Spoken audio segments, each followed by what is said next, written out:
What's going on, people? Machiavelli Mills TV. I'm here to remind people that as an employee, you cannot be a nice guy in corporate America. I repeat, as an employee, you cannot be a nice guy in corporate America. And I always hear the saying that as a boss or as a CEO or as a manager, you cannot be a nice guy in corporate America, but the same applies to an employee, right? And I'm speaking from personal experience. I remember me being 24 years old. This was my entry into corporate America at 24 years old. I was fresh out of grad school. I'm in corporate America. I'm working, office job, all of that, right? Then I remember getting into the job. I was performing well. I was doing everything I was supposed to do. I was meeting all these different metrics, so on and so forth. And I remember being that my employer, my manager, coming to me with extra tasks outside of my job duties, right? Extra tasks that outside of my metrics that I already met. And so I didn't want to say no to those tasks because, for one, you know, I'm trying to show that I'm a valuable member of the team. And I didn't want to appear like I wasn't a team player, right? So when they came and asked me, I took those tasks on. No matter how rigorous it seemed, no matter how unfair it seemed to me, no matter how time-consuming and draining it was, I just took it on because I'm playing Mr. Nice Guy. Okay, sure, I'll take that on. Sure, I'll take that on. And after I did that for a while, I noticed the only thing I was getting rewarded with was more work after that, right? After they saw I could do that, the only thing they rewarded me with was a pat on the back, a kudos in one of the little team meetings, and here's some more work. Since you completed that, here's some more work, right? And I used to think that when I took on those tasks, I thought, hey, my employer's going to see, man, we gave Malcolm that the other day. We're not going to do that to him no more. We already gave him this stack of tasks already. We're not going to do that to him. No, that's not what they did. They say, okay, Malcolm did that. Let's see what he can handle. Let's see what he's made of. Let's give him this. Let's give him that. Let's give him that. And it was a cycle that kept continuing and continuing over and over again. And I'm like, damn, me playing Mr. Nice Guy ain't getting me nowhere. Y'all, I remember I worked an hour late, like I worked an hour beyond what I was supposed to on my birthday to try to help the company, the organization. And I wasn't getting any type of pay increase or none of that. And I was like, I remember my sister calling me on my birthday, like, where are you? She asking me where I was, right? And I'm like, I'm still in the office. She's like, are you crazy, Malcolm? If you don't get your ass out of that office, they're not paying you no overtime or none of that. It's salary type job. No, get up out of there. Don't try to slave yourself for them because they ain't going to do it for you at all, right? They going home, chilling and kicking it with their family while they giving you the task and you sitting up in the office late as hell on your birthday. That don't make no sense, and I'm not getting compensated for it at all. So it's like you have to be able to tell, as an employee, you have to say, no, you can't do it. You can't do it, right? Now, you do everything that's within your job duties. You do everything that's within your metrics, so on and so forth. Of course, you got to do that, right? But when they try to come at you with these stacks of crazy tasks, if you can't do it, you got to be honest and say no. And I was afraid to say no at that time because I didn't want to appear like I wasn't a team player. I didn't want to appear like, you know what, Malcolm is difficult to work with, so on and so forth, especially with me being so young in corporate America, right? I didn't want to leave a bad impression on my employers or my superiors, right? But again, as time went on, all I noticed was that they just kept trying to pile this work on me. And then they would do it at the end of the day. Like, you know what I mean? Because they saw that I had a tendency to sometimes stay later to try to do things. They figure, oh, well, Malcolm will stay late this time. Hell no. I got kids. I was just staying late because I figured I had that time to do that, right? But when they see certain things are going on and they giving you tall tasks and you're telling them, yeah, I'll do it, they not going to do them tasks on their own. They giving it to you because they don't want to deal with the shit. So they look like, here, give it to somebody that's not going to complain about it, right? All your other co-workers, they're probably telling their boss, no, I can't do it. So they thinking, I'll give it to the person that always just say, yeah, no matter what. And they don't give a damn about whatever you got going on in your personal life, whatever you got going on at home with your children. They don't care about none of that. All they gonna care about is getting that task done by any means necessary, even if it means giving it to you and you being the last person in the office and they going home with their kids, kiki-and ha-ha-ha and celebrating all these different holidays. They leaving you in the office to finish all that shit because they don't want to deal with it, right? And until you stand up and say no, they gonna keep doing it to you. right? And again, I'm not saying be insubordinate and not do your job duties and not do what's expected of you, right? But when they're trying to throw tasks at you on the last minute, because employers will do that. Throw tasks on you at the last minute and then try to hold you to that, right? And if you know you can't take it on, don't say you can. Don't say you can to be Mr. Nice Guy. And I was doing that a lot, saying that I can. They giving me tasks at the the close 2 hours before I clock out. I get it. It's something extremely difficult, and it's going to linger. It's going to have me staying later in the office. And I would just say, yeah, because I didn't want to seem like I wasn't a team player. I didn't want to seem like I was being insubordinate. Not realizing that I've already completed everything that's already asked of me, right? I've already completed everything that's within my job duties. So it's nothing wrong with saying no if I can't do it. And I learned that my other coworkers, they had no problem saying that. So I had to stand up and say, no, I can't do it. I'm not going to drive myself crazy and grow gray hairs at the age I'm currently 29. I'm not going to be growing gray hairs all in my 20s just to be like, okay, I still got a job. Nah, man, nah. I'm done. If you're doing everything within your job duties, if you're doing everything that's within your metrics or your tasks or whatever you're asked to do, then whatever, if you can't do it, it is what it is, you know. But as an employee, you have to stand up for yourself in corporate America, because if you don't, your employer will run over you. I don't care. People say, oh, you know, my employer wouldn't do me like this or like that. If they know they can, they will.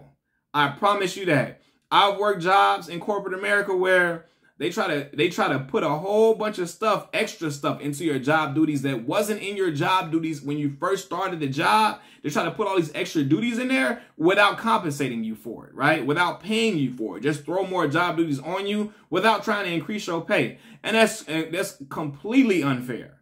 Completely unfair, man. You got to know your worth within your respective job field. Whatever you are in, whatever job you're working in corporate America, you got to know what your worth is. Don't let them do you any type of way, because if they know you can, they'll do it.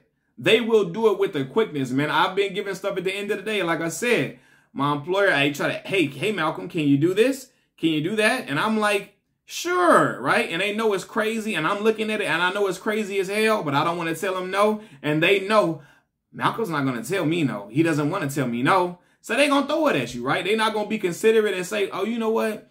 I can't do this to you. Nah, they're going to say, can you do this? And if they just waiting for you to say yeah, and if you say yeah, okay, cool, give it to you. All right, then they leave the office. All right, see ya. Nah, hell no, not doing that to me. Not going to be able to do it. Like my boy Jalen Rose say, I ain't doing it. You're not going to do me like that. But I've seen it be done time and time again, man. Like, I've seen people, I've been on jobs where I've been in corporate America, and they see that I have a tendency sometimes to stay late, just try to just do some extra little things, and they take that as, okay, well, Malcolm will be willing to stay late to complete this little extra task that's not within his job duties, that's not within his metrics. He'll stay late to do this if he'll stay late to do that. No, you got to stand up for yourself and say, no, I can't do that. I can't do it, and I'm not going to do it. I have to be out of here, and I got to do what I got to do, right? I'm a family man. I have children. A lot of times I remember me staying late for my employer caused me to take away time from my kids, and that's unfair to my babies. I can't do that. I have 2 children. I can't be just working on a job all day long and taking away time from my kids while my employer gets to go home whenever they can, willy-nilly. My superior can go home whenever they want to and be with their kids all day, kiki-keying, laughing, have a big old good family time. And I'm stuck in the office scratching my head hurting. I'm puzzled at how to complete a task that they know was crazy, nearly impossible for me to finish in a timely fashion, right? And then they'll give you something extra, knowing that they gave it to you at the last minute, and then want it the next morning. Hey, where is it?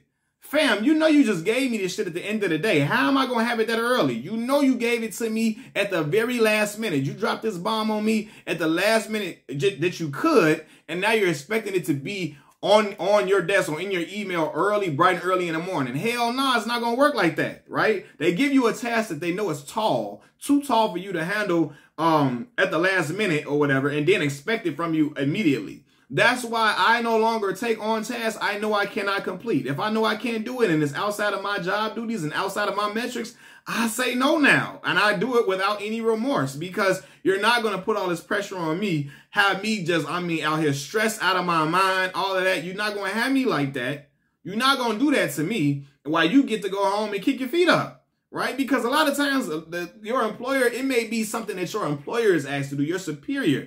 They don't want to do the shit, so they give it to you because they know you'll be able to do it and you're going to be the sucker that fall for it and do whatever they ask you to do with no type of hesitation, no type of pushback. Meanwhile, some of your other co-workers, they telling the boss no without feeling bad or nothing.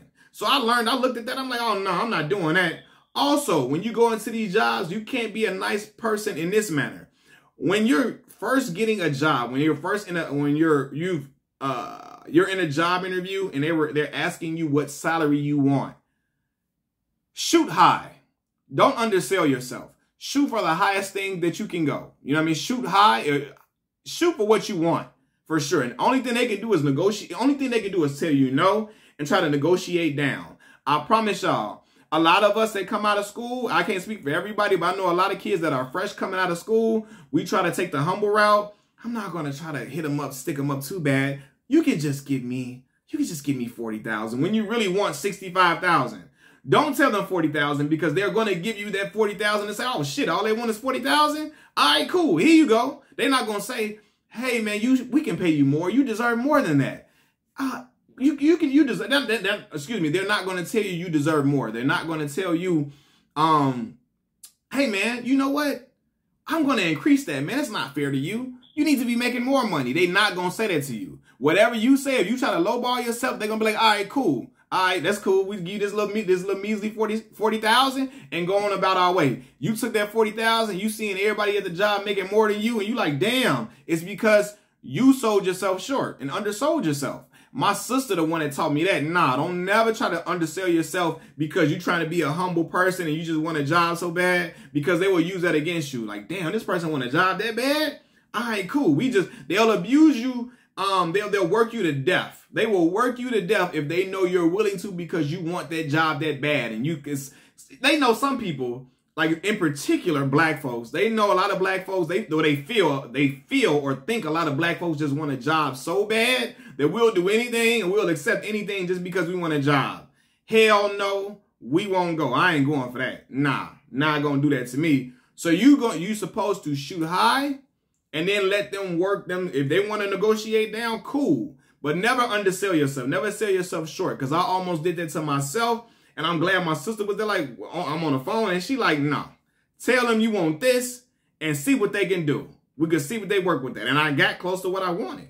You know what I mean? So, yeah, these tactics, man, these employers are not here to be your friend in corporate America. They're not caring about your well-being. They're not caring about your mental health or none of that. All they care about is their business thriving, even if it's at your expense. They don't give a damn, right? Again, you could be in a hospital and die tomorrow. They're going to just fill your position the next day and keep going on with whatever they got going on. They don't give a damn about what you got going on. They can play nice or whatever with you, but they're not considerate of whatever you got going on. If they give you some stuff at the last minute, they want it done immediately. They're going to harass you for it, hound you for it, and then look at you crazy if you ain't done it in that small window of time, even though they couldn't do it themselves, right? So you got to take care of yourself. You got to take care of your personal self, your mental health. You got to keep that secure and protect your mental health. Protect your sanity within the workplace. Period. You know what I mean? So don't never try to think that going into a job, your employer is your friend. You cannot be Mr. Nice Guy, because being Mr. Nice Guy got me done dirty several amounts of time. I'm talking about, I'm telling y'all, I remember one time I'm in the office and it's like, it's so damn late for real. Like the janitors is coming around trying to cut the lights off on me because I've accepted a task that I knew was just crazy. And that my higher up knew it was crazy too. And they gave it to me, and I'm trying to complete it, trying to be a good employee, trying to stay late and do it because I know they're going to be hounding me the next morning. I'm in there to damn near 7 o'clock. That shit is crazy, and I should have never done that, right? But I did that. I'm in there to damn near 7 o'clock, and then they all up in my face in this morning. Did you finish? All that goof ass shit. I was so mad, all in my face, asking me as soon as I come in the next morning, like, you knew damn well this shit was crazy as it was. That's why you didn't want to do it, and you gave it to me. Right? So don't do that to yourself. Have yourself out here stressed out. Just out here just going crazy because you're trying to appease an employer who not going to compensate you, who not going to increase your pay, who not going to take it into consideration. They're going to just keep piling that work up on you time and time again. Don't do it to yourself, people. Don't play Mr. Nice Guy in corporate America as an employee. Machiavelli Mills TV, I'm out. Peace.